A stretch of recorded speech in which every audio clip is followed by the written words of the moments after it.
पुण्यातील ज्येष्ठ महिलेची झालेली सायबर फसवणूक ही केवळ एका व्यक्तीची हानी नसून आपल्या व्यवस्थेतील त्रुटी आणि नागरिकांच्या अपुऱ्या जागरूकतेचे गंभीर प्रतिबिंब आहे.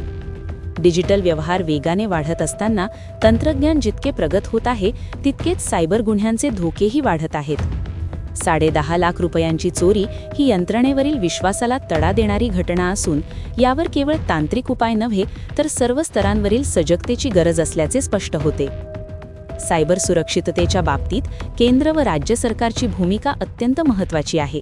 केवळ डिजिटल सेवा वाढवण्यावर भर न देता सायबर गुन्हेगारांवर जलद आणि कठोर कारवाई होईल असे प्रभावी कायदे आणि यंत्रणा उभारणे आवश्यक आहे.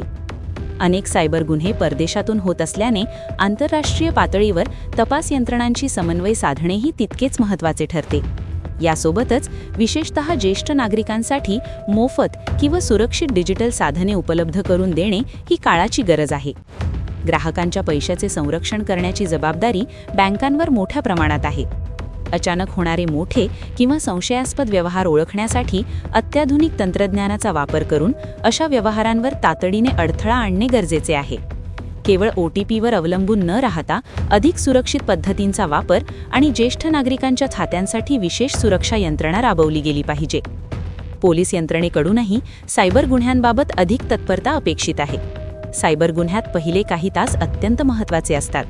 तक्रार मिळताच बँकांशी समन्वय साधून फसवलेली रक्कम फ्रीज करण्याची प्रक्रिया वेगवान झाली तर अनेक प्रकरणात नुकसान टाळता येऊ शकते. आधुनिक तंत्रज्ञानाने सुसज्ज आणि प्रशिक्षित सायबर सेल प्रत्येक जिल्ह्यात प्रभावीपणे कार्यरत असणे गरजेचे आहे. मात्र कोणतीही यंत्रणा कितीही सक्षम असली तरी नागरिकांची सतर्कता हा सर्वात महत्त्वाचा दुवा आहे.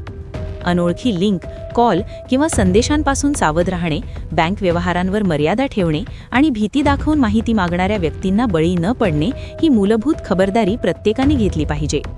सायबर गुन्हेगारी हा अदृश्य पण घातक शत्रू आहे.